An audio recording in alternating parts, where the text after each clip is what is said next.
अस्सलाम वालेकुम। Lecture 117 part 1 start करते हैं जी। रिवीजन क्लास हमारी चल रही है। होपफुली ये हमारी आज लास्ट क्लास होगी। कोशिश करेंगे अगर एंड पे मिसाल के तौर पे असर तक जाते जाते नज़र आ रहा है कि कोई घंटे डेढ़ का काम है तो फिर आपको नहीं बुलाऊंगा अगले दिन। ज़्यादा काम लगा तो फिर असर पे ख़त्म करके फिर कल 1-2 घंटे के लिए सिर्फ आना पड़ सकता है। लेकिन ये इसलिए कह रहा हूँ कि आपने खाम मेरे पे प्रेशर नहीं डालना। मेरे प्रेशर, मेरे हाथ पाँव फूल जाते हैं आप लोगों को ये देख करके जा रहे हो और फिर कुछ रह गया।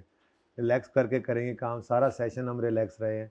कोई मोमेंट मुझे नहीं याद पड़ती कि हमें कभी ऐसा होता था कि क्लास का टाइम ख़त्म होगा तो वो सवाल अगली दफ़ा फिर शुरू कर लेते थे, अगले दिन तस्वीर से शुरू कर लेते थे। तो ये एक आदत है हमारी, हम सुकून से ही काम करते हैं, सुकून से ही करना है। इंशाअल्लाह अल्लाह ने चाहा तो आज क्लास ख़त्म हो जाएगी। नहीं होती अगर तो कल फिर सवेरे आप बेशक ना आइएगा, जो थोड़ा बहुत रह जाएगा वो मैं 2-4 बच्चे भी मैं पकड़ के ना रिकॉर्डिंग कर दूंगा, ज़रूरत नहीं पड़ेगी इंशाल्लाह। लेकिन ये ना हो कि आप आज असर की नमाज के लिए ब्रेक हो और आपको ना, ये कोई बात है, हम तो कल नहीं आ रहे, इसलिए इंशाल्लाह आखिरी होगी। शुरू करते हैं जहाँ पे कल छोड़ी थी बात।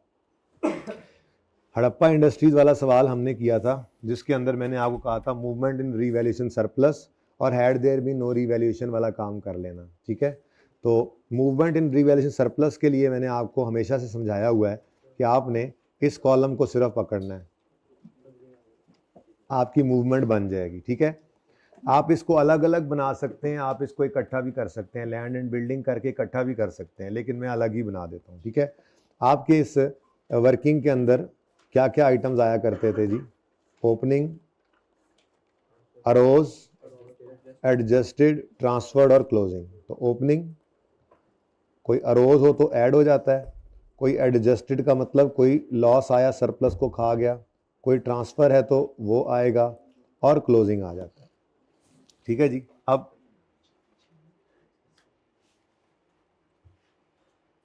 ज़रा माजरत, अब वो बोर्ड वाली सहूलत तो नहीं है, लेकिन कल चूँकि आपकी बस हो गई थी तो मेरी भी बस हो गई थी तो फिर हम चले गए थे। ठीक है, क्योंकि आज भी आना था ना, आज तो बस नहीं होगी, अगर एंड पे थोड़ा सा लगा तो हम खींच लेंगे ना थोड़ा सा जी। अच्छा जी, अब लैंड को देखो तो देखो रूल वही है नोट के लिए। हम बना रहे हैं financial statement for the year 30 जून 2020, तो हमने 30 जून 2019 पे खड़े होकर क्लोजिंग निकालना है और फिर उसको इस साल में ओपनिंग बनाना है, जैसे हम मेन नोट में भी करते थे। मेन नोट में तो उसमें दिया हुआ था ओपनिंग, इसी तरह से हम सब नोट में भी यहाँ पर करेंगे। तो 30 जून 2019, सॉरी 30 जून 2020 है, हाँ, तो 30 जून 2019 पे खड़े होकर कोई सरप्लस था ही नहीं, ये तो 30 जून 20 पर भी नहीं था, तो इसका मतलब ओपनिंग तो कुछ नहीं है, बल्कि 8 रुपए का सरप्लस अरोज हुआ, कुछ भी एडजस्टेड नहीं, कोई ट्रांसफर्ड नहीं, यही क्लोजिंग में आएगा। ठीक है, सही है। अच्छा, बिल्डिंग की कहानी थोड़ी सी डिफरेंट है। बिल्डिंग में 1 जुलाई 19 पर ओपनिंग आ रहा है, 30 जून 19 का मतलब 1 जुलाई 19 ना, वो कितना आ रहा है जी? तो ओपनिंग सरप्लस आ रहा है। इस साल में चलते चलते ट्रांसफ़र भी हुआ है, ये देखो, ये 16 का एक, 16 में से एक ट्रांसफ़र भी हुआ है टू रिटेन्ड अर्निंग्स। उसके मैंने आपको कहा था सिर्फ इस येलो कॉलम को देखना है। ठीक है, और फिर ट्रांसफ़र होने के बाद क्या हुआ, जो 15 पड़ा था वो सारे का सारा लॉस आया और उसको खा गया, तो अरोज तो कुछ ना हुआ, उल्टा एडजस्ट हो गया 150, पूरा ही नहीं सी होना साढ़े को। ठीक है जी, तो ये जनाब कितना बच गया, फिर 150 लिख दिया, चले ठीक है, 19 का फर्क है, सिफर ही है ना यार, सिफर का क्या होता है। अच्छा, उसके बाद मैंने आपको कहा था कि आपने had there been no revaluation के लिए शॉर्टकट लगाना है, और मैंने आपको यूं बता भी दिया था कि शॉर्टकट यूं लगना है। पहली बात तो ये डिसाइड कर लें कि फिगर्स कौन सी होती हैं, तो फिगर्स ये होती हैं ऐसे करके, ये मूंगफली बन गई, वो पता नहीं क्या बना है।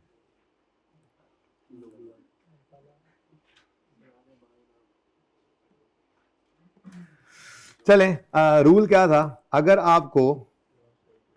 अगर आपका सरप्लस आया है तो आपने उसको लेस कर देना है, और अगर लॉस आया है, पीएनएल वाले कॉलम को देखते थे, तो उसको आपने ऐड कर देना है। ठीक है, तो लैंड के केस में हैड देन वैसे भी शायद निकाल लेते आप, लेकिन जब शॉर्टकट अवेलेबल है तो टाइम बचाया करें। ठीक है, तो लैंड पे सरप्लस आया है, सरप्लस आया है तो 120 में से 8 को माइनस करें,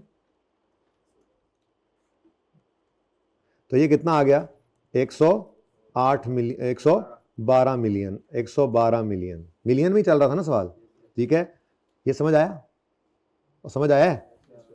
ऐसे ही यहां पर चूंकि बिल्डिंग में लॉस आया है, ये पीएनएल नहीं लिखा हुआ, यहां पे देखो ना गलतियां निकल रही हैं जी, पीएनएल तो लॉस आया है, तो आपने क्या करना है, जो आपकी रीवैल्यूड अमाउंट है उसको पकड़ना है और उसमें आपने से ये लॉस है तो ऐड कर देना है आपने, तो 35 प्लस 2.5 है, एडी तंग जगह तक में लिखा मैं, ये कितना बन गया जी 37.5, इसको ब्लैक से लिखता हूँ, 112 इधर आया ना 112 मिलियन, और यहाँ क्या आया जी 37.5 मिलियन की जगह बन नहीं गई है, ठीक है जी। ये दो हो गए, अच्छा दोनों हो गए। अब ये रीवैल्यूएशन के सब नोट्स हैं, जब भी रीवैल्यूएशन आ जाए सवाल में, पीपीई का नोट हो तो ये 3 सब नोट्स लाजमी बनाने हैं। तो पीपीई के नोट में ज्यादा टाइम नहीं लगाना, रीवैल्यूएशन की मूवमेंट, सरप्लस की मूवमेंट आपको आपकी वर्किंग से मिलेगी, ओके। और ये had there been no revaluation में भी लंबी लंबी कहानियां हमने खींची हुई थी, शॉर्टकट मौजूद है, इससे आपने काम चला लेना, ठीक है। नहीं समझ आती इस बात की तो कोई बात नहीं, हैड देयर बीन नो, फिर पूरा डेटा देगा आपको वो, इसमें तो पूरा डेटा भी नहीं था ना, पूरा डेटा देगा, अगर वो ये रूल नहीं लग सक रहा होगा, पूरा डेटा देगा फिर तो आपको फिर वो थोड़ी सी वर्किंग कर लेनी पड़ेगी बस, लेकिन नहीं जरूरत पड़ेगी, ये सुकून से करो ये काम। अगर सवाल में रीवैल्यूएशन होगी पीपी के नोट में, जो कि होगी, उसके बगैर पीपी का नोट आपको क्या करेगा वो देकर, तो पीपी का नोट आएगा, रीवैल्यूएशन भी होगी, तो ये सब कुछ होना है, तो ये 3 सब नोट्स लाजमी बनाने हैं, इनकी कोई माफी नहीं है। इसके अलावा जरूरत के हिसाब से और सब नोट्स भी इसमें बन सकते हैं, जैसे अगर सवाल में चेंज इन एस्टीमेट हो और वो यूं कह दे कि prepare disclosure according to relevant standards, तो फिर चेंज इन एस्टीमेट का नोट बनाना आता है आपको, छोटा सा नोटिस ही होती थी, ठीक है। वो उसमें हम कहते थे effect on current year profit और इफेक्ट ऑन इंक्रीज या डिक्रीज फ्यूचर ईयर प्रॉफिट्स, बस वो इतना सा काम करते थे, शॉर्टकट था, आइए सेट जाहिर रिवाइज करके गए होंगे, ठीक है। ऐसे ही जब कभी बोरिंग कॉस्ट आएगी, बोरिंग कॉस्ट के स्टैंडर्ड को पढ़ते हुए ना हमने एक पैरा सिर्फ छोड़ा था छोटा सा, जिसमें डिस्क्लोजर्स लिखे हुए थे, IAS 23 के इतने डिस्क्लोजर्स थे।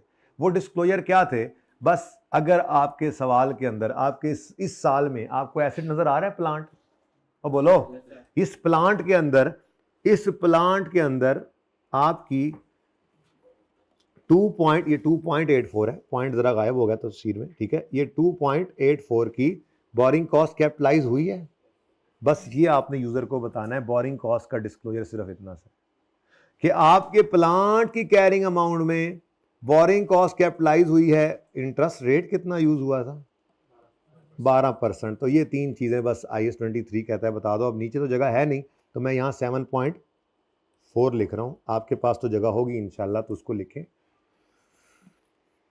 कि ड्यूरिंग द ईयर, ऐसे ही अपने अल्फाज में लिख देना बस, during the year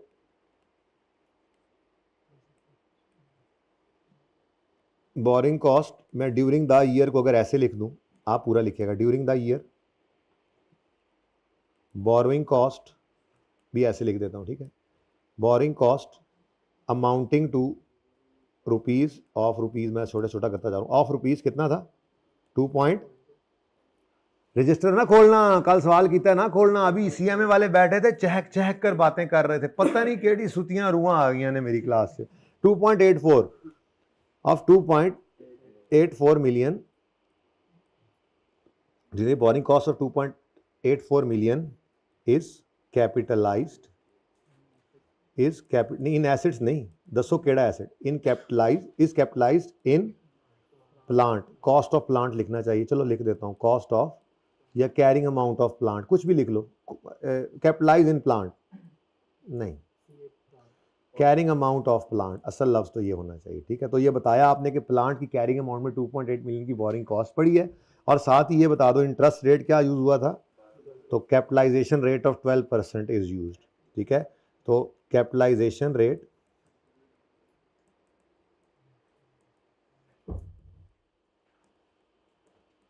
12% is used, that's all. तो ये जनाब मेरी तरफ से इसका खात्मा हो गया। कल अब ये बात कैसे करता, कल वैसे ही आपकी बत्तियां गुल हो चुकी थी, ठीक है। तो ये क्या है, ये 3 डिस्क्लोजर्स तो पक्के हैं नोट के अंदर। पक्के इसलिए कह रहा हूं कि आपका नोट बगैर रिवैल्यूएशन के तो आता नहीं है, बड़ा सवाल होगा। तो ये 3 तो रिवैल्यूएशन के नोट हो गए। उसके अलावा जरूरत के मुताबिक कोई एक आधा नोट साथ बन सकता है। आपको नहीं भी बनाएंगे तो काम चलेगा, क्योंकि आई के अपना नॉर्मली क्या करता है, जब पीपीई का नोट देता है ना, तो वो ये कह देता है कि प्रिपेयर डिस्क्लोजर ये note in accordance with requirements of IAS 16 property plant equipment. तो ये बोरिंग कॉस्ट का डिस्क्लोजर IAS 16 ने तो नहीं कहा, ये तो IAS 23 ने कहा है। ऐसे ही चेंज इन एस्टीमेट का तो IAS 8 ने कहा है। ठीक है, तो जरा ऐसे ही नजर मारें अगर नोट वाले सवालों पर, तो वो क्या कहता है, prepare a note on PPE for inclusion. तो इसलिए पीपीई का सिर्फ नोट बनाना, तो पीपीई IAS 16 में आता है, तो उसके सब नोट में ये सब नोट देने की जरूरत नहीं थी, कहीं पे भी जरूरत नहीं पड़ती, इसलिए आई कैप भी नहीं देता। In accordance with IFRS prepare a note on PPE. तो यहां पर भी कोई सब नोट, हालांकि यहां पे चेंज इन एस्टीमेट था सवाल में, लेकिन आई कैप का सोल्यूशन उठाकर देखेंगे उसने एस्टीमेट चेंज का नोट, यानी कि आपको नहीं देने की। आप ये तैयारी किसकी करा रहा हूं, इन केस वो कह देता है प्रिपेयर करो disclosure notes in accordance with relevant IFRS, तो फिर पीपी का नोट तो बनेगा ही। कोई इक्का दुक्का ऐसी एडिशनल चीज आए तो वो भी डाल देना, याद आ जाए डाल देना, नहीं भी तो खैर ठीक है। और भी कोई नोट का सवाल इसके बाद, ये prepare notes on PPE and investment property. तो ये दोनों नोट्स आपने बनाए थे, सारे काम आपने किए हुए हैं, ये सारे सवाल किए हुए हैं आपने। Trout limited, prepare notes on PPE and notes on investment property.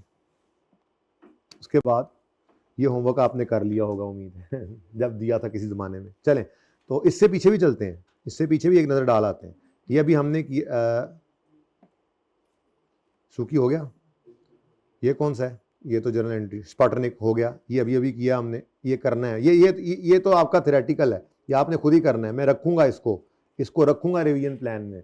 सारे कॉन्सेप्ट्स आपने पढ़े हुए हैं। थ्योरेटिकल क्वेश्चन मुश्किल है कि आए इस दफ़ा लॉन्ग क्वेश्चन में, IAS 16 में तो मुश्किल लग रहा है, लेकिन 2-4 नंबर का शॉर्ट क्वेश्चन में आ सकता है डिस्कशन वाला। तो रेलेवेंट एक्सट्रैक्ट्स वाला सवाल अभी करना है, ये वाला। ये Monday limited, in accordance with IFRS prepare a note on PPE. उसने खुद ही कह दिया नोट किसका बनाओ, तो पीपीई का नोट याद रखना ये IAS 16 डील करता है, और IAS 16 के अंदर जो डिस्क्लोजर्स है ना, वो आपके इस तीसरे सब नोट तक खत्म हो जाते हैं। मैंने सारे बीच में कवर किए हुए हैं। हाँ, अगर बीच में मैं आज पढ़ाता हूँ ना डिस्क्लोजर आप पढ़ाने हैं, ठीक है, जब उनको देखेंगे तो इस तरह की चीज लिखी होती है कि हमने कोई पीपीई खरीदने की कमिटमेंट कर ली, तो फिर उसको डिस्क्लोज करना जरूरी है, सिर्फ लिख कर बताना होता है सब नोट्स में, ठीक है। या कोई 2-4 चीजें और भी हैं तो वो छेड़खानी कर सकता है, वहां से पढ़ लेंगे एक बार, उससे मिलती जुलती चीज अगर आ गई तो ऐसे ही 7.3 के बाद 4, 5, 6 उनमें लिखते चले जाओगे, ठीक है, सही है। चल अच्छा जी, आ जाए ज़रा पेज नंबर 222 पे, 222 पेज पे आए। हम क्वेश्चन नंबर 12 करने लगे हैं। ये क्वेश्चन करके फिर नियत तो मैंने ये किया, ये क्वेश्चन जल्दी हो जाएगा इंशाल्लाह। ये क्वेश्चन करके या तो रीसेंट अटैम्प्ट वाला, बल्कि रीसेंट अटैम्प्ट वाला सवाल ही करेंगे, ठीक है। अब वो अगर जोहर से पहले ना ख़त्म हुआ तो पार्ट क्लोज कर देंगे, ठीक है, और फिर जोहर के बाद जब शुरू करेंगे तो वो वाला सवाल पहले करते हुए बाकी कुछ सवाल करने वाले इसी रीसेंट टाइम के सवाल रह गए हैं, फिर कोशिश करेंगे असर तक हो जाए। असर के बाद फिर जब मिलेंगे तो जो कमियां कोताहियां छोटी मोटी हैं उनके लिए फिर, तो अगर असर से पहले तक पेपर आपका क्लियर हो जाता है तो फिर कभी उम्मीद है कि आज ही छुट्टी दे दूंगा। मैक्सिमम ये होगा कि मगरिब पढ़ के फिर आ जाएंगे थोड़ी देर के लिए, ठीक है, ताकि फिर आज इसको ख़त्म करें ना। आपका आना जाना भी तो एक मसला है आप लोगों के लिए, चलो उससे तो जान छूटे आपकी, लेकिन अगर लगा कि काम जो है वो ऐसे थोड़ी देर में नहीं ख़त्म हो रहा असर के वक्त, तो फिर कल, ठीक है। अच्छा लें जी, रिक्वायरमेंट है prepare relevant extracts from statement of profit और loss and other comprehensive income. इसी वजह से ये उस मौके पे सवाल हो नहीं पाया था, क्योंकि OCI तो हमने जाकर पढ़ा कहीं statement of changes in equity के चैप्टर में जाके, फिर पता लगा था कि जो रिवैल्यूएशन की एंट्री होती है पहली, ये OCI से रूट होकर आती है, ठीक है ना। चले तो आज कर लेंगे अब काम। अच्छा अब आज एक्सट्रैक्ट्स हैं तो जर्नल एंट्रीज नहीं। वैसे आपका रिसेंट टाइम वाला सवाल आपने ट्राई किया, किस किस ने ट्राई किया, कुछ हुआ, करीब करीब सारा ही हो गया, फिर भी मैंने तो कराना है। अब उसमें क्या था, जर्नल एंट्रीज। अब यही वर्किंग जो कल हमने की पीपी का नोट उससे बना, यही वर्किंग मैं आज करूंगा, एक्सट्रैक्ट उससे बनाऊंगा, यही वर्किंग आपने घर पे की आज दोबारा करूंगा मैं आपके लिए, उससे हम जर्नल एंट्रीज कर रहे होंगे। तो ये ऐसे ही है, आसान है, पर्चा पास करना आसान है, बस आप नियत ही नहीं करते पास करने की। ठीक है, चलें शुरू करते हैं जी। पहले अदर इंफॉर्मेशन पढ़ते हैं। DL uses cost model for subsequent measurement of PP except specialized vehicle जिसके लिए रिवैल्यूएशन मॉडल है। चलो जी, आज व्हीकल का रिवैल्यूएशन मॉडल है, कर लेंगे। DL transfer maximum possible amount surplus to retained earnings. ठीक है जी। Government grant is recorded as, लो जी सवाल से ग्रांट भी हैगी जे, और उसको रखना भी कहाँ पे है, अलग। मैंने ICAP को ईमेल डाली थी, आपको बताया था, और फिर उन्होंने क्लैरिफिकेशन भी दी थी कि असल में IS1 के अंदर जो रिक्वायरमेंट है करंट नॉन करंट की, करंट लायबिलिटीज की डेफिनेशन है, उसके जो क्राइटेरिया हैं उनमें किसी भी तरह से डेफर्ड ग्रांट का करंट पोर्शन आता नहीं है, इसलिए कोई ज़रूरत नहीं है डेफर्ड ग्रांट को करंट नॉन करंट की बाइफर्केशन करने की। तो डेफर्ड ग्रांट को आपने नॉन करंट लायबिलिटीज में ही शो करना है। जिंदगी सुकून में आ गई, यहां पे लिखें याहू। ठीक है, याहू होता था एक, ठीक है, तो ये वो वाला याहू नहीं है, ये याहू है कि आपकी जान छूट गई। याद है कि government grant non current current में बाइफरकेट करना भी एक मसला होता था, वो निकालने के बाद जिंदगी आसानी में आ गई। आपने डेफर्ड ग्रांट को करंट नॉन करंट में बाइफरकेट नहीं करना। ओके, ठीक है, go and kill the waves. जहां जहां सोल्यूशन में है कोई बात नहीं, आप इग्नोर करिएगा, आप इकट्ठा वाला कर लेंगे, कोई मसला नहीं। ठीक है, अच्छा, इन्वेस्टमेंट प्रॉपर्टी को किस पे रखते हैं, फेयर वैल्यू पे। चलो जी, इतना सा सवाल है अब आपके सामने। सवाल में देर नहीं लगती, सवाल को सीखने तक, इस तक पहुंचने के लिए हर एक चीज अपना एक पूरा एक मुअम्मा होती थी ना। जैसे यहां पर एक वेयर हाउस है जिसके साथ इन्होंने कोई ड्रामेबाजी की है, रिसेंट टाइम में भी की है। इन्वेस्टमेंट प्रॉपर्टी का सवाल अलग आया 8 नंबर का, तीसरा चौथा नंबर का सवाल है, करना है वो भी आज, वो आज इंशाल्लाह जोहर के बाद वो करेंगे। अब वो अच्छा, पूरे पर्चे में वो थोड़ा सा टेक्निकल सवाल है, पर्चे में बैठ के करने के हिसाब से देखें तो, वरना पूरा पर्चा आपके सामने। कैश फ्लो का सवाल आपने किया, कैसा सवाल था यार। उसके बाद रेशो का किया, बिल्कुल सिंपल सवाल था। IS 16 का सवाल सिंपल था, लेकिन पता नहीं किन बच्चों को मसला आया होगा। हम तो हमेशा एंट्रीज करके ही आगे चलते थे, तो जर्नल एंट्रीज उसने मांग ली थी जो बुनियाद में चीज है, हमें उसमें भी कोई मसला नहीं होना। टेक्निकल सवाल इन्वेस्टमेंट प्रॉपर्टी का थोड़ा सा था, वो भी इस सूरत में कि पर्चे में बैठे हुए तेजी में चीजें इतनी नहीं काबू में आती। IS 8 का अलग से सवाल नहीं दिया, थोड़ा सा IS 8 बीच में उसने घुसा दिया, पिछले साल गलती कर दी थी, इस साल पकड़ी गई और जर्नल एंट्रीज मांग ली, ज्यादा थोड़ी सी। चलिए छोड़ें इस बात को। अच्छा, तो अब वो चीजें थी ना सारी की सारी, अब ये इन्वेस्टमेंट प्रॉपर्टी पे आपने 6-7-8 दिन लगाए थे, अब यहाँ पे एक पॉइंट पड़ा है, सीखने के वक्त टाइम लगता है, बाकी तो एक पॉइंट। अब ये शॉर्ट क्वेश्चन एक तरह से बन गया। ये आपका गवर्नमेंट ग्रांट का स्टैंडर्ड पूरा पड़ा हुआ है, आपने 5-6 दिन लगा के सीखा था, अब यहाँ पे क्या था, क्या देर लगनी है, ये आपकी रिवैल्यूएशन पड़ी हुई है। अब सीखते हुए कितने दिन लगे, छोटे सवाल शुरू किया था, एक हफ्ता तो छोटे सवाल नहीं मुके सी, उसके बाद फिर थोड़े बड़े सवाल, फिर नोट में जाके देखा। ठीक है, तो वक्त लगता है सीखते हुए। मार्कर कटो जी। चलें जी, अब सबसे पहला पॉइंट पढ़ें, अदर इंफॉर्मेशन हमने पढ़ ली। सबसे पहला पॉइंट क्या है, DL ने परचेजा है एक स्पेशलाइज्ड व्हीकल, ठीक है जी, जिसका 370 मिलियन का, यकम जुलाई 17 पे व्हीकल की एस्टिमेटेड लाइफ 10 साल थी, रेजिडुअल वैल्यू 30 थी, यकम जुलाई 17। हमारा ईयर एंड 30 जून है, 31 दिसंबर है, तो फिर बस साढ़े वाला मसला आ जाना इसमें, 4.5 5.5 ऐसे जो होता था। ठीक है, आगे कहता है revalued amount of vehicle on 31 दिसंबर 18, यानी इस साल के एंड पे भी कर दिया, और 19 पर इतनी और इतनी है, और कोई लाइफ में चेंज नहीं है, और रेजिडुअल वैल्यू इस चेंज का मतलब क्या है, रिमेनिंग आप खुद निकालेंगे, एस्टीमेट चेंज नहीं है, जिंदगी सुकून में होती थी। कितना सिंपल सवाल है। ठीक है, अब हमारे 2 साल हैं जी, कौन कौन से, 18 और 19, तो लेंथी वर्किंग लग रही है काफी। चलो अल्लाह का नाम लेके शुरू करते हैं। ठीक है, कुछ ना कुछ तो हो ही जाएगा। शुरू हो गया काम यहां पे, यार ये चलो हो ही जाएगा, तंग लग रहा था मुझे जरा। वर्किंग 1, डेट, डिस्क्रिप्शन, नेक्स्ट है क्या चीज, specialise vehicle, revaluation, surplus, profit and loss. आपकी मशहूर जमाना फेवरेट वाली वर्किंग। किस दिन खरीदा था, आपने इस यकम जुलाई 17 को कॉस्ट क्या थी,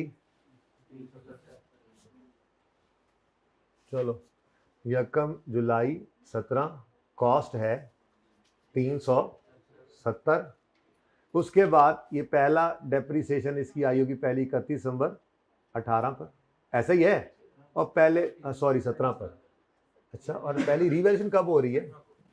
मैं तो कहता हूँ जंप ना लगा लें, ठहरो ठहरो ठहरो एक मिनट, काम हो सकता है क्योंकि उसने एंट्रीज नहीं, उसने 18 और 19 कहा है ना, तो 17 तो नहीं कहा हुआ। एक मिनट, उसने 18 और 19 कहे हुए हैं, कंपैरेटिव का मतलब 18 भी बनाना है ना, तो इसलिए 18 की डेप्शन भी तो चाहिए होगी। जंप ना करो, मेहरबानी ताड़ी, ठीक है। अच्छा, ताड़ी मेहरबानी, लाइफ लबो, यूजफुल लाइफ 10 साल है, रेजल वैल्यू 30 है। यार ये तो वर्किंग काफी अजीब सी है। चलो ब्रैकेट तो करूंगा ही, लेकिन मैं दिल कर रहा है उस तरफ ले जाऊं इस वर्किंग को, इस वर्किंग को इधर ले आऊं, जरा खुली डुली करके करेंगे। वर्किंग वन जरा वो वर्किंग ज्यादा है ना, रेजल वैल्यू भी माइनस करनी है, फिर फ्रैक्शन भी लगाना है, फिर ऐसे ही तंग हो रहा हूं मैं वहां पे। डेट डिस्क्रिप्शन, वहां पे भी कोई वर्किंग हो जाएगी, टेंशन क्यों लेते हो? वो जगह केड़ी बच जानी है। स्पेशलाइज्ड व्हीकल,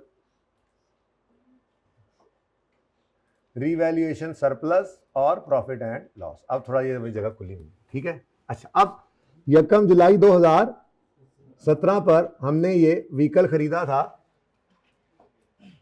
मैनू नहीं याद गया, दस दो, 370 का, तो 31 दिसंबर 2017 पर इसकी डेप्रीसिएशन की बारी आई, तो 370 की कॉस्ट है, 30 रुपए रेजिडुअल वैल्यू है, डिवाइड करो, यूजफुल लाइफ 10 साल है, लेकिन ये तो 1 साल की डेप्शन बनती है, हमने क्या करना है 6/12 जी, कितना 17, बुक वैल्यू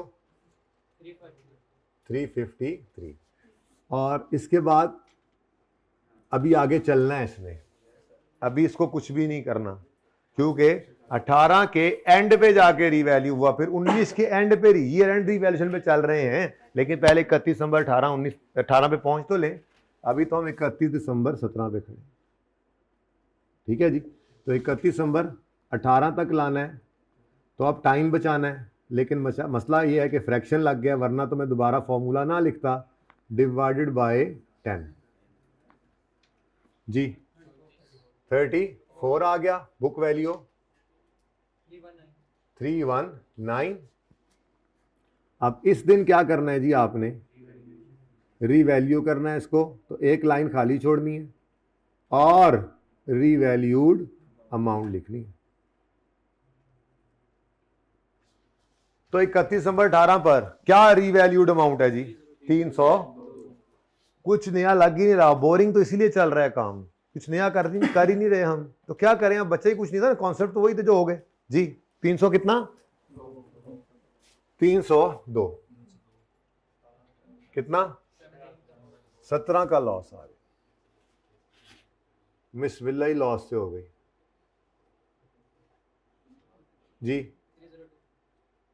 अब कुछ सरप्लस में नहीं आया, सारा ही लॉस,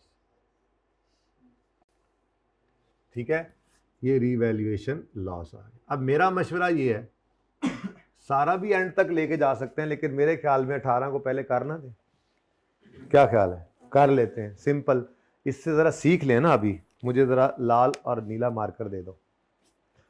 आपने कभी एक्सट्रैक्ट्स बनाने हो, एंट्रीज नहीं करनी, नोट नहीं बनाना, एक्सट्रैक्ट्स बनाने हो, तो मैंने आपको एक बार एक MCQ करवाया था, जिसके अंदर मैंने ये सारी बातें बताई थी कि इस वर्किंग में से P&L में क्या क्या जाएगा। अब देखो, पहली बात तो ये डिसाइड कर लें 18 पड़ा कहाँ है, तो 18 ये पड़ा है, यहां से शुरू होकर यहां पे खत्म हो रहा है, ऐसा ही है।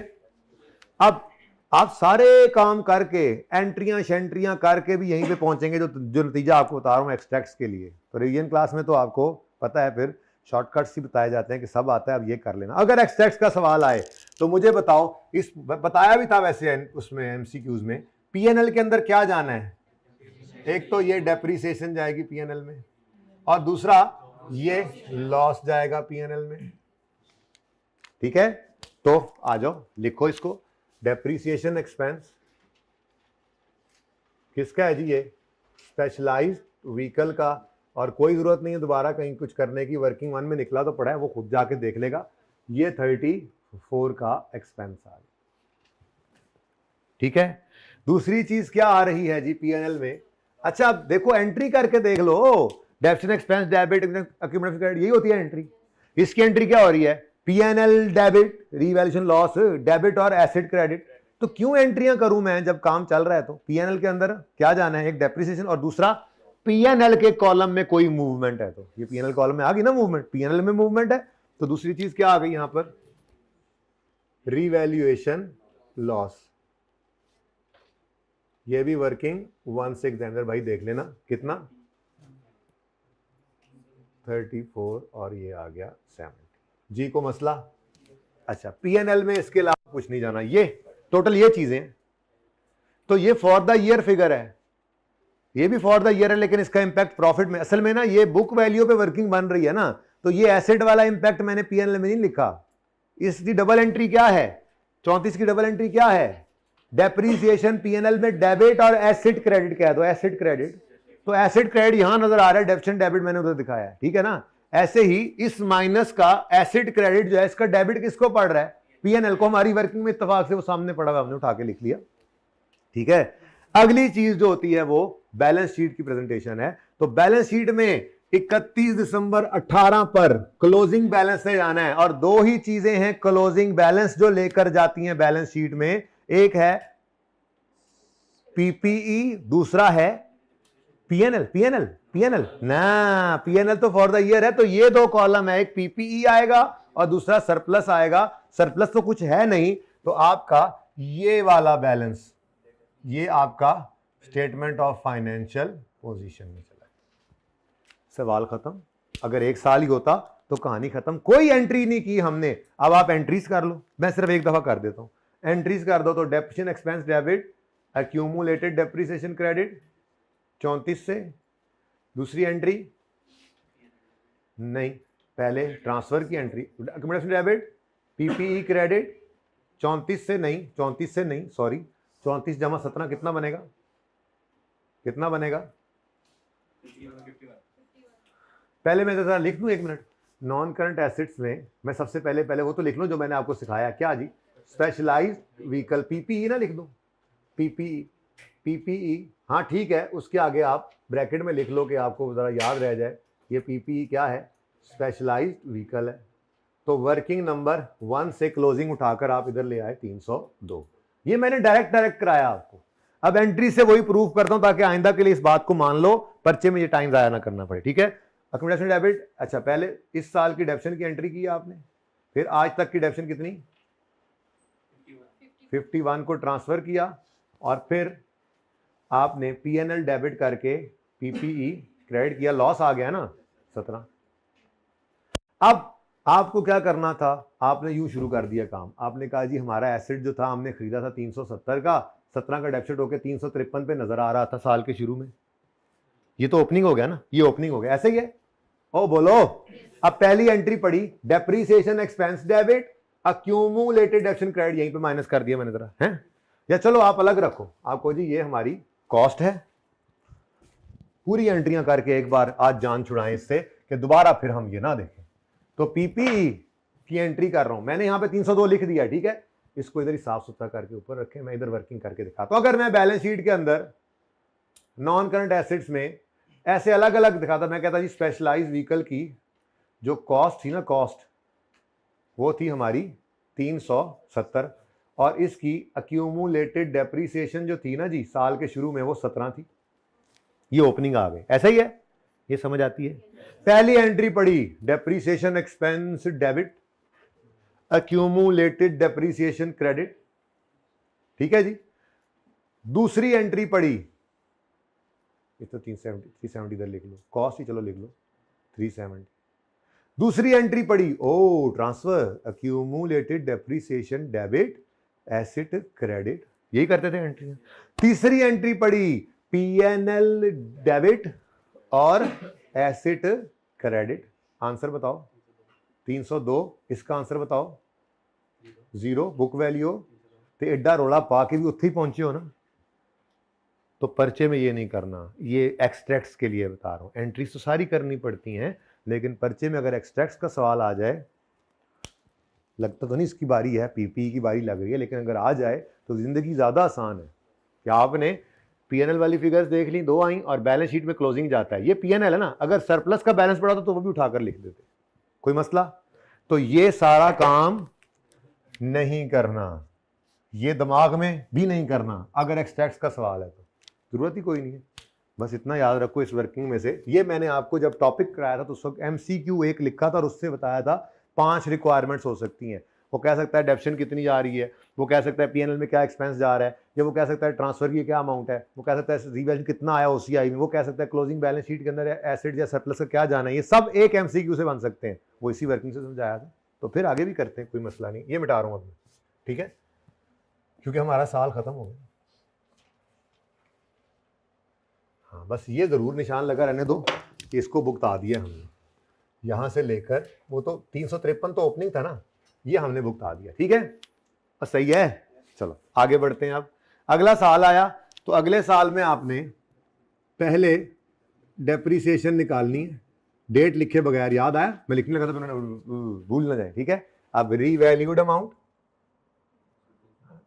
30 में उसने कहा है कोई फर्क नहीं है, और 10 में भी कोई फर्क नहीं है, लेकिन रिमेनिंग लाइफ हमें निकालनी पड़ेगी।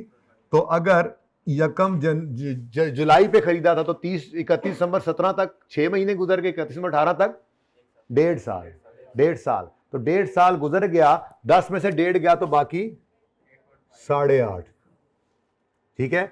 पूरे साल की डेप्शन लेनी है, चलो जिंदगी सुकून में आ गई। तो 31 दिसंबर 19 की डेप्रीसिएशन कितनी आ गई, 30।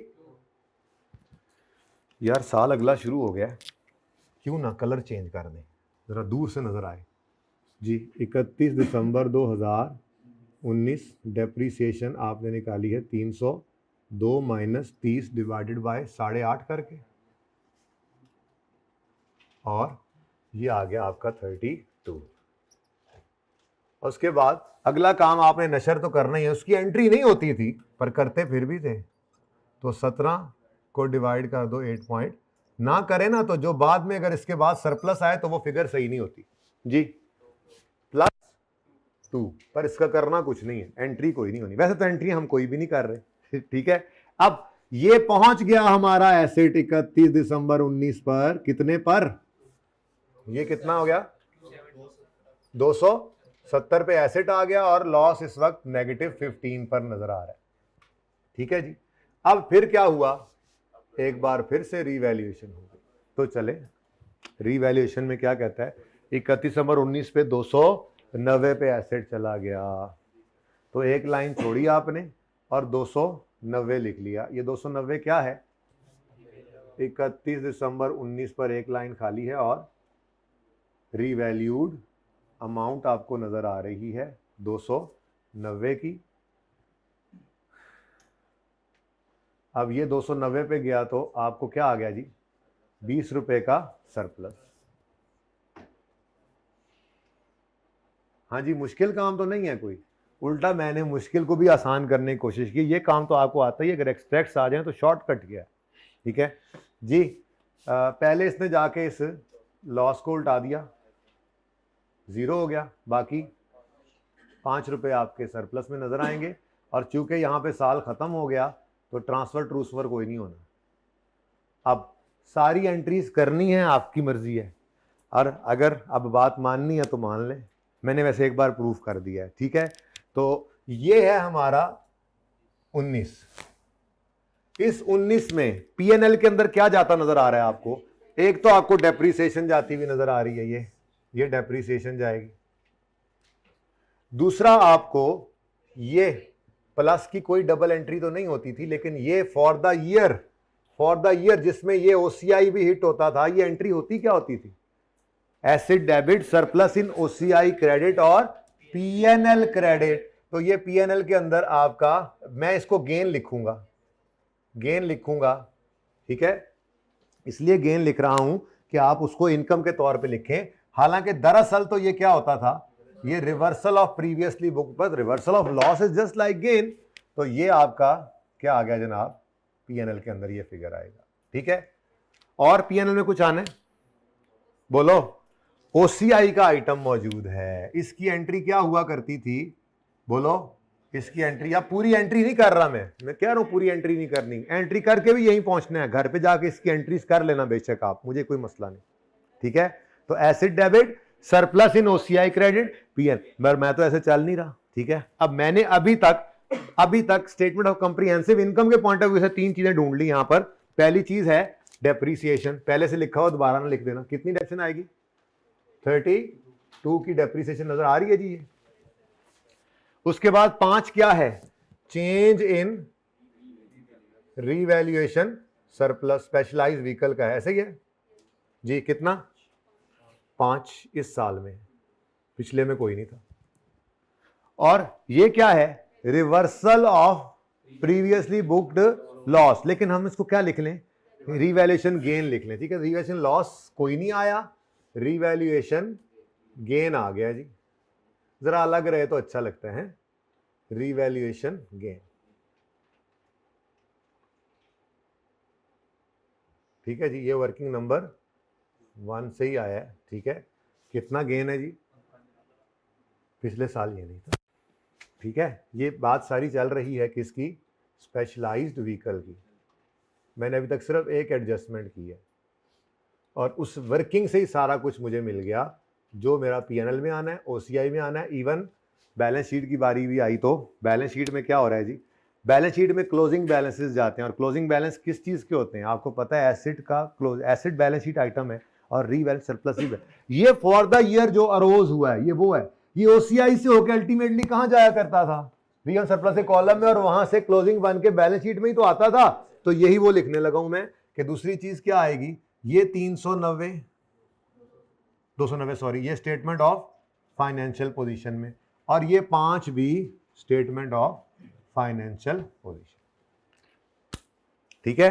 तो स्पेशलाइज्ड व्हीकल का क्लोजिंग क्या आ गया, 290। कर लो सारी एंट्रीज ऐसे करके, पहुंचना यहीं पे ही है, आपकी मर्जी है, घर पे कर लेना ट्राई, ठीक है, घर पे चेक कर लेना, okay. Try it at home, don't try it at class, अच्छा इन क्लास, सॉरी जी, ओके। दूसरा क्या आएगा जी, अच्छा अब नॉन करंट एसिड्स 2 और है ना, मैंने कहा जरा जगह छोड़ के चले ना, तो आगे प्लांट है, उसके बाद वेयर हाउस भी है, तो ये 3 पीपी या कोई और आइटम भी आ सकता है। करंट एसिड वैसे नजर तो नहीं आया, तो 4 को लाइनें इसके नीचे में छोड़ देता हूँ, ठीक है। और उसके बाद करंट एसिड कहीं ना आ जाए, इक्विटी आ गया, इक्विटी, ये रीवन सरप्लस कहाँ नजर आया करता है जी, इक्विटी में, जहां पर share capital, share premium, retained earning होते थे, मुझे वो नहीं लिखने, मैंने रेलेवेंट एक्सट्रैक्ट्स बनाने हैं, जरा पढ़ के देख लो, रेलेवेंट एक्सट्रैक्ट्स में जो चीज मेरे लिए रेलेवेंट है वही लिखूंगा ना, ठीक है।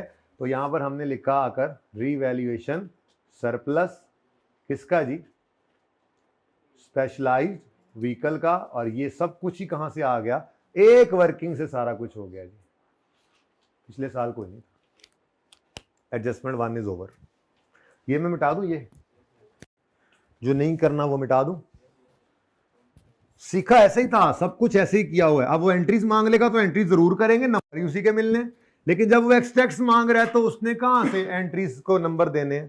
अपना काम करें जल्दी जल्दी, ये तो उल्टा टाइम बचा गया हमारा, ठीक है। नेक्स्ट जी, सॉरी,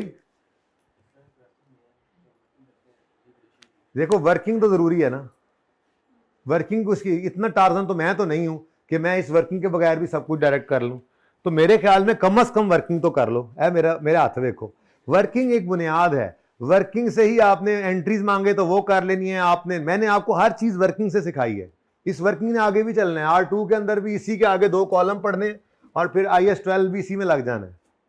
वर्किंग बुनियाद है, वर्किंग को नहीं छोड़ना, कोई देर नहीं लगती है, फटाफट वर्किंग करके फिर शॉर्टकट बता दो दिए, कितनी देर लगी है, तो जितनी देर में आपने गलती करके सोच के गलती करके लिखना है, उतनी देर में हम बगैर सोचे गलती किए बगैर वर्किंग बना के जल्दी जल्दी कर लेंगे, तो आप ऐसे ही करिएगा, ठीक है, ओके। जहां शॉर्टकट बेटा होता है मैं बता देता हूं, ठीक है, हाँ जी, टार्जन ले जी, point 1 is over from my side. Point 2, DL setup a manufacturing plant, पढ़ो जी इसको,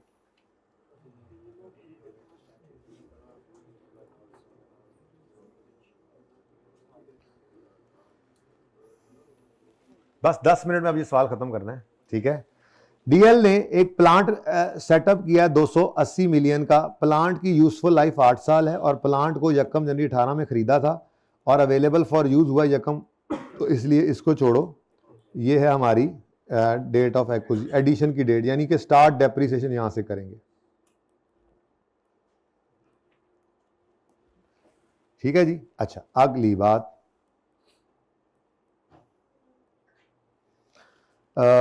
कमर्शियल प्रोडक्शन। अच्छा डो यार, कमर्शियल प्रोडक्शन इसका क्या करना, इसका भी कुछ नहीं करना, ठीक है।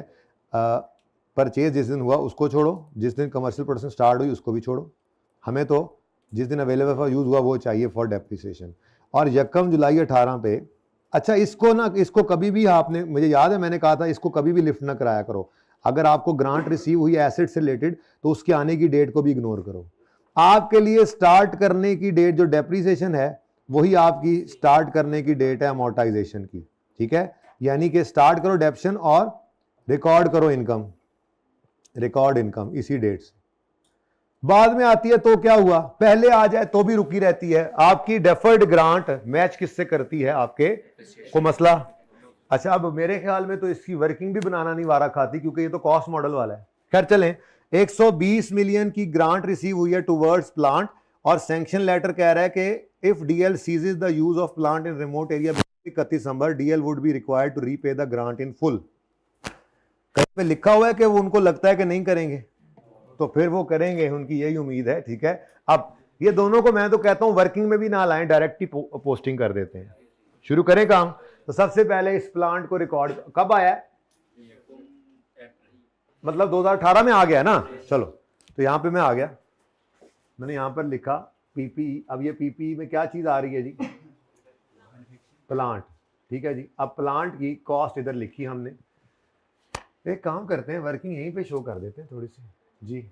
ये 2018 के लिए जी कितने का प्लांट खरीदा, अब एंट्री बोलो ना, बोलो तो सही entry. Plant debit cash credit 280, ठीक है।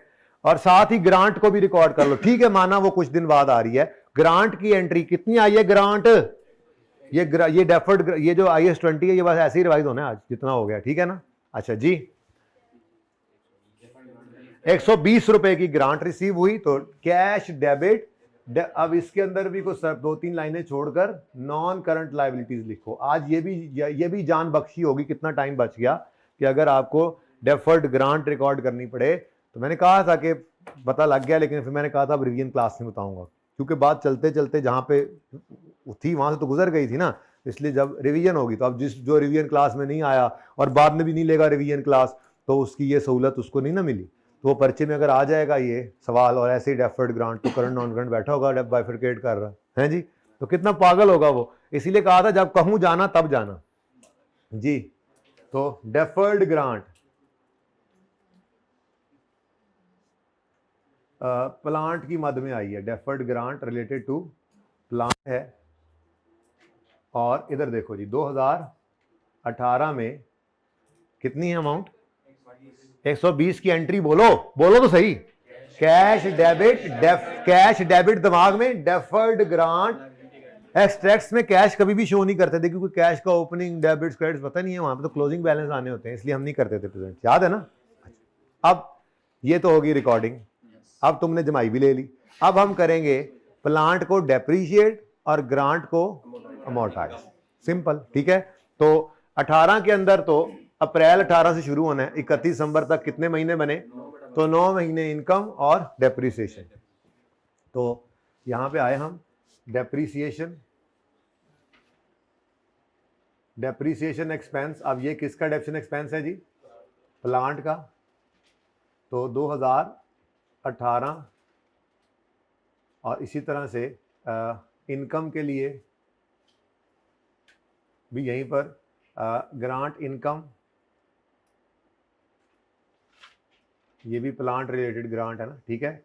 इसका भी 2018। अब मेरे पास तो जगह बहुत है, आपको मैंने इसलिए कहा हुआ है 2-3 लाइनें छोड़कर चला करो। खैर आपने तो एंड पे ही जाके लिखा होना है, पूरे सफ़े के ऊपर तो ये 4 चीज़ें एक्सट्रैक्ट की आनी होती हैं। तो चेंज इन रीवैल्यू सरप्लस, ज़रा मैंने इसको नीचे खिसकाया, जगह बनाई। लें जी। अच्छा, अब 19 के लिए भी करेंगे ना, जगह बना दी ना 19 के लिए भी। हाँ जी, पहले एसेट को डेप्ट कर लें। अब डेप्शन के लिए कॉस्ट तो हमें मिल गई 280, लाइफ का ही नहीं गिवन, कहाँ है? ओके, जज़ाकल्लाह। Plant has a useful life of 8 साल। बस इसको पकड़ो, इसको डेप्ट करो और सब कुछ इसी के साथ ही मैच करवा दो। ठीक है भाई, जरा जाग के देख लो जरा क्या करने लगे हम। तो प्लांट की कॉस्ट है 280, तो 280 डिवाइडेड बाय, अब यहां जगह जरा तंग है, मैं डिवाइड दूसरे वाला लिख रहा हूं, तो 280 डिवाइडेड बाय 8 साल। ठीक है, लेकिन लेकिन लेकिन इस साल में आपको रेजल वैल्यू तो नहीं थी कोई, उसके नीचे कहा हुआ ना स्ट्रेट लाइन मेथड यूज करते हैं, तो रिड्यूसिंग बैलेंस भी सवाल नहीं है। ये उस मौके पे करने के लायक सवाल था, सिवाय इसके के ये चीज नहीं पड़ी हुई थी, वरना इतना आसान सवाल। लेकिन चलो अच्छा हो गया ना, ब्लेसिंग इन डिस्गाइज हो जाती है, हर दफा होती है। अच्छा जी, हर दफा इसलिए होती है आपके लिए ब्लेसिंग इन डिस्गाइज है, मुझे तो पता होता है कि ये क्यों किया नहीं है, तो ये कर नहीं सकते तो फिर रहता रह जाता है, और आखिरी दिन के लिए रख लेता हूं क्योंकि एक्सट्रैक्ट्स को रिवाइज करना होता है। ये शॉर्टकट भी समझ में आ जाते हैं, जरा इजी हो जाता है आपके लिए। ठीक है, तो 280 को डिवाइड किया हमने 8 से, एक साल की डेप्शन आई, इनटू 9/12 किया, आंसर इज। अब इसकी डबल एंट्री बोलनी है, 26 से depreciation expense debit, accumulated depreciation यहीं पे डायरेक्ट ही कर दो बस। एक्सट्रैक्ट्स जो हुए तो बैलेंस शीट के फेस पे तो बुक वैल्यू नजर आती है ना, तो ऐसे ही चलाओ। दूसरी चीज अब क्या चाहिए आपको, ग्रांट इनकम, वो भी यहीं पे निकाल लो। अब ग्रांट इनकम की अमाउंट कितनी है, 120, बस यहां से कॉपी पेस्ट मार लेना है आपने। अब फिगर कितनी आती है, मैं एंट्री की तरतीब जरा वही रखता हूं ताकि बोलते हुए सही रहे। तो deferred grant debit 11, grant income credit 11। ठीक है जी, साल खत्म। कितना आ गया जी, 254, ग्रांट 109, सही है। अगला साल भी कर दो, अगले साल में तो और आसानी हो गई, 280/8 पूरा ही आ जाना है, और इधर चलो लिख ही दो वैसे ही, चलो, और इधर भी 120 डिवाइडेड बाय 8 आ गया, बस कहानी खत्म। डेप्रीसिएशन कितनी आ गई, 35 से डेप्रीसिएशन एक्सपेंस डेबिट कितने गया, ये पड़ा है, 19 लिखा नहीं अभी लिख लेते हैं। अब इसको उठाकर लिख लो, आसानी करो, वरना 280 लिखोगे तो पहले 26 भी लिखना पड़ेगा जी। तो depreciation expense debit accumulated depreciation credit 35, क्या हो गया ये, हाँ 219। ठीक है, और दूसरी एंट्री अब इसकी पड़ेगी, कितना बनता है, 15 की एंट्री बनेगी 2019 में। अब इसको पकड़ो 109 को, कई बार ये काम किया हुआ है, ये सवाल सिर्फ इसलिए नहीं किया था कि ओसीआई उस वक्त नहीं पड़ा हुआ था। ठीक है, तो एंट्री क्या बनी, ये कितनी, 15 से डेफर्ड ग्रांट डेबिट और ग्रांट इनकम क्रेडिट। मेसोपोटामिया वगैरह वाले सवाल इसके दादे थे, बाप भी नहीं थे, दादे थे इस सवाल के, तो कुछ भी नहीं है। तो आपने बड़ी मुश्किलें सही हुई हैं माशाल्लाह।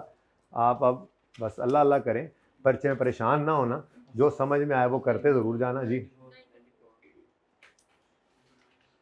पासिंग मार्क्स पर्चे में मौजूद होते हैं, मुश्किल चीजें भी होती हैं लेकिन कोई मसला नहीं जी। 2 adjustments over. Last is a ware was given on rent on यकम जनवरी 18, मीन्स इन्वेस्टमेंट प्रॉपर्टी है, ऐसा ही है। Previously ware was in use, ओहो हो, ये तो ट्रांसफर हुआ है।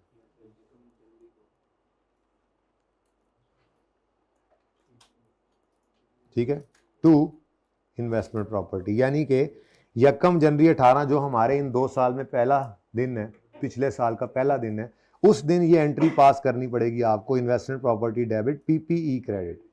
लेकिन अब चूंकि आपके पास फेयर वैल्यू मॉडल IAS 16 में मौजूद है, तो IAS 16 को हम कहेंगे, पहली बात इन्वेस्टमेंट प्रॉपर्टी में कौन सा मॉडल यूज हो रहा है ये डिसाइड किया करता था कि ट्रांसफर किस पे होनी है। तो इन्वेस्टमेंट प्रॉपर्टी में यूज हो रहा है फेयर वैल्यू मॉडल, तो इसका मतलब ट्रांसफर विल बी एट। अब अगर तो इन्वेंट्री से कोई चीज आ रही है तो फिर आने देंगे, उसके पास तो फेयर वैल्यू मॉडल है नहीं, लेकिन पीपीई के पास तो फेयर वैल्यू मॉडल है ना, तो उसको क्या कहेंगे, चल पहले फेयर वैल्यू पे ला। इसका मतलब पहले हम इससे फेयर वैल्यू मॉडल पर लाएंगे, और इस बेचारे की वर्किंग तो रीवैल्यूएशन सरप्लस वाली होती है, तो ये रीवैल्यूएशन सरप्लस को रिकॉर्ड करेगा और फिर पड़ा रहेगा इसका सरप्लस, क्योंकि एसेट तो निकल जाएगा, और निकल के कहाँ चला जाएगा। तो बिल्कुल वैसे ही मैं, जैसे मैंने आपको कोई एग्जाम्पल नहीं, छोटी छोटी जो ट्रांसफर वाली एग्जाम्पल्स थी ना, एग्जाम्पल्स ऑफ ट्रांसफर आपके इसमें IAS 40 वाले चैप्टर में, तो वो वाली एग्जाम्पल्स की फॉर्मेट पे बिल्कुल ये वर्किंग्स करने लगा हूं। Very simple. ऑन यकम जनवरी 18 carrying value and remaining life, इतना आसान, सब कुछ आसान किया हुआ है। कैरिंग वैल्यू इस दिन कितनी है 80, और रिमेनिंग लाइफ कितनी है 16, ये उसने बताई। क्यों, यकम जनवरी 18 पर ये इन्वेस्टमेंट प्रॉपर्टी से ट्रांसफर करने हमने, ठीक है। तो वैसे इसका करना कुछ भी नहीं था, ये तो धोखे के लिए है। ये कैरिंग वैल्यू तो चलो यूज हो गई, ये रिमेनिंग लाइफ तो धोखे के लिए है। इस 16 का हमने कुछ नहीं करना, क्योंकि यहां से निकलकर ये कहां चला गया, इन्वेस्ट। अगर वहां पे कॉस्ट मॉडल होता फिर मसला था, वहां पे तो फेयर वैल्यू मॉडल है, तो लाइफ है धोखा के बच्चे, इसको डेप्सिट कर दें, कुछ नहीं करना, ठीक है। तो चलो जी, ये वर्किंग तो यही यूज हो जाएगी अल्हम्दुलिल्लाह। बस यहां पे एसिड बदल लो, इसका काबू इसी काबू में भी रहेगा। तो वर्किंग नंबर कौन सी आ गई 2। Ware, here house, ware, here house, there house ware की बुक वैल्यू यकम जनवरी 18 पर कितनी है, बुक वैल्यू तुसी।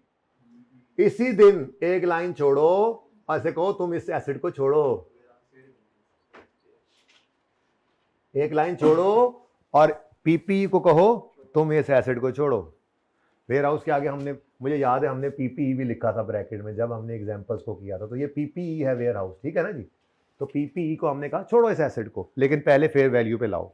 तो इस दिन की फेयर वैल्यू सवाल में गिवन है कितनी। बड़े बड़े खराब किस्म के सवाल हमने, खरांट किस्म के सवाल किए हुए हैं इसके, जब ये टॉपिक्स कर रहे होते थे। तो ये तो उसके सामने कुछ भी नहीं, ऐसे टाइम पास के लिए मैंने जी 104 टाइम पास हो रहा है ना, फायदा तो नहीं हो रहा कोई, थोड़ा बहुत चलो हो रहा होगा शायद। इतना आसान सवाल को मुश्किल सवाल होता, मुश्किल सारे कर लिए, अब क्या करें जी। 24 का रीवैल्यूएशन सरप्लस आ गया, और ये 24 इधर आ गया, ठीक है जी। उसके बाद इसको ट्रांसफर तो करेंगे बाद में, चलो ट्रांसफर भी कर दो। इसी दिन इसको उठाया और ट्रांसफर कर दिया इसको टू इन्वेस्टमेंट प्रॉपर्टी। जैसे ही ये काम करते थे मैं आपको कहता होता था बेटा जी लेजर ओपन करो, क्योंकि इन्वेस्टमेंट प्रॉपर्टी को लेजर पसंद है, फेयर वैल्यू मॉडल वाले को। पहले दिन जो असल में लेजर बना लिया था, तो इन्वेस्टमेंट प्रॉपर्टी का लेजर आपने ओपन कर लिया, बिल्कुल कुछ नहीं चेंज करूंगा इंशाल्लाह। तो वेयर हाउस जो पहले पीपीई हुआ करता था, आजकल वो अपने आप कहता है इन्वेस्टमेंट प्रॉपर्टी को मुझे, ठीक है। तो यकम जनवरी 18 पे मैं बड़ा होकर इन्वेस्टमेंट प्रॉपर्टी बनूंगा, हो गया। अच्छा, तो बड़ा होकर इन्वेस्टमेंट प्रॉपर्टी बन गया जी। तो ये पीपीई क्रेडिट होकर यहाँ पे पीपीई आ गया, ठीक है। तो यहाँ पे क्या बच गया 0, लेकिन ये बेचारा ऐसे ही मुंह तकता रह जाएगा, क्योंकि अब यहाँ पे एसेट तो बचा नहीं जिसको डेप्रीशिएट करें, और सही है ना।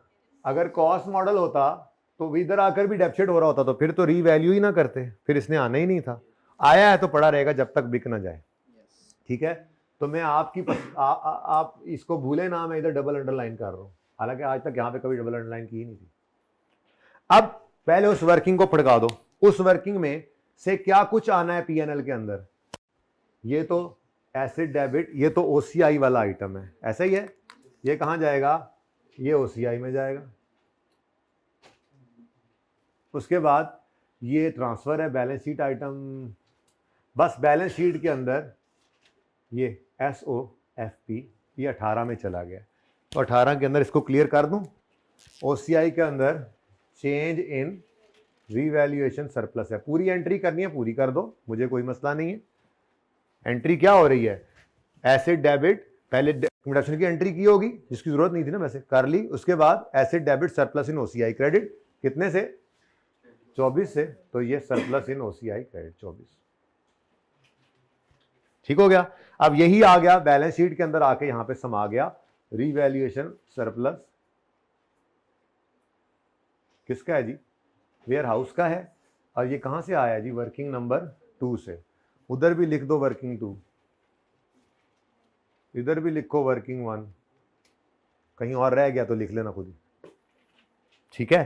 तो रह गया कुछ यहाँ, ये कितना, अच्छा। अब अगली बात पता है क्या है, यहाँ पे भी 24 में लिख सकता हूँ, लेकिन चलो साल पूरा होने दो, क्या अभी लिख दूं, पक्के हो जाओ ना। ये सरप्लस ने कहीं जाना है, अब मैंने इसके नीचे सीट बेल्ट लगा दी डबल अंडरलाइन करके, मैंने कहा बस इधर तुम इधर रुको इधर, क्योंकि ये वेयर हाउस जब तक बिकेगा नहीं तुम इधर ही रहोगे, तो इसलिए इसने इधर ही रहना है। अगले साल भी वेयर हाउस कोई नहीं बिका, मैंने कहा पहले ही लिख लो, इसकी जान तो छुड़ाओ, लेकिन अगले साल कुछ रोज से रोज कोई नहीं होना, ओके। अच्छा, अब ये आ गया इधर मेहमान आपका, और यहां पर कौन सा मॉडल यूज करते हैं, सुभान अल्लाह, द वेरी वेरी इजी। 31 दिसंबर 18 पे 96 मिलियन होगी इसकी फेयर वैल्यू, तो 31 दिसंबर 18 पर क्लोजिंग फेयर वैल्यू 96 पे लिया, तो फेयर वैल्यू लॉस आ गया, बैलेंसिंग पीएनएल में जाता है, पीएनएल लिख देता हूं मैं जी, कितना 8 का। अब ना तो ये एंट्री कर ली आपने, तो बोलो अब पीएनएल के अंदर इस लॉस ने जाना है, और बैलेंस शीट के अंदर तो ये कहां चला जाएगा आपका, पीएनएल में, और ये कहां जाएगा आपका स्टेटमेंट ऑफ फाइनेंशियल पोजीशन। हर साल क्लोज करके हम यही चीजें देखते जा रहे हैं, ठीक है। तो स्टेटमेंट ऑफ कॉम्प्रिहेंसिव इनकम में पीएनएल आया, पीएनएल के अंदर हमने लिखा यहाँ पे फेयर वैल्यू लॉस, ठीक है जी। अगले साल गेन है, ऐसे लिख दूं मैं जरा, अगर आपकी ज़्यादा तो जगह खत्म हो गई अब मेरे पास, फिर नहीं मिटाया जाना, मेरे को 2 आ गए थल्ले, गेन या लॉस, ये एक लाइन में हो सकता है, कोई नहीं, खैर आसान है ना ये, तो सही है। हो तो ये भी सकता था सरप्लस लॉस, लेकिन वो ज़रा अलग अलग रखा मैंने, ठीक है, इसको भी अलग रख सकते थे जी। तो 8 का फेयर वैल्यू लॉस आ गया 2018 में नेगेटिव, और बैलेंस शीट के अंदर आपका नॉन करंट एसेट्स में आ गया इन्वेस्टमेंट प्रॉपर्टी, जो कि वेयर हाउस है। अब वेयर हाउस पुराना कोई नहीं बचा, वो पीपीई में होता अगर इस साल के स्टार्ट में हमने उसे ट्रांसफर ना किया होता, लेकिन इस साल के एंड पे तो नहीं है ना, क्या ख्याल है, ये खत्म 31 दिसंबर, तो ये कोई नहीं, ये कम 18 पे 0 हो गया था, ये अब पड़ा है तो आ गया, ठीक है। अगला साल आएगा तो क्या करोगे, सबसे पहले क्लोजिंग को ओपनिंग बनाओगे,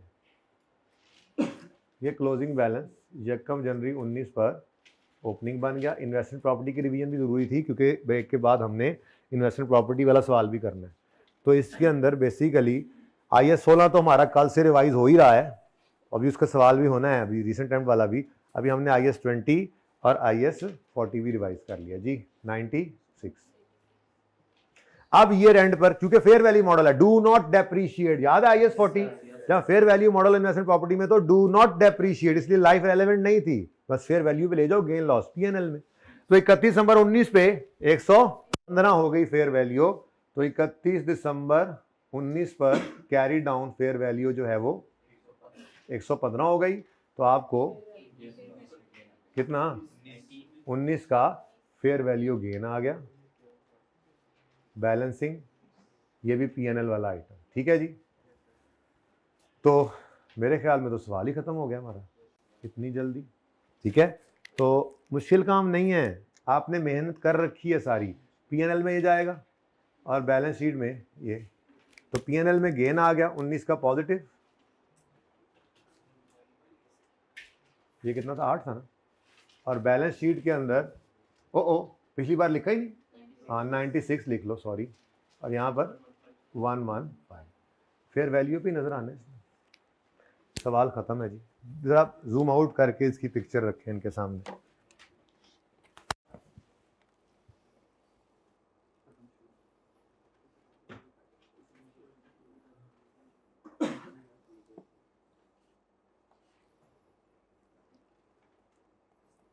जी आ जाएं अपने आखिरी सवाल पे। आपको होमवर्क दिया था रीसेंट अटेम्प्ट वाला, ले आए।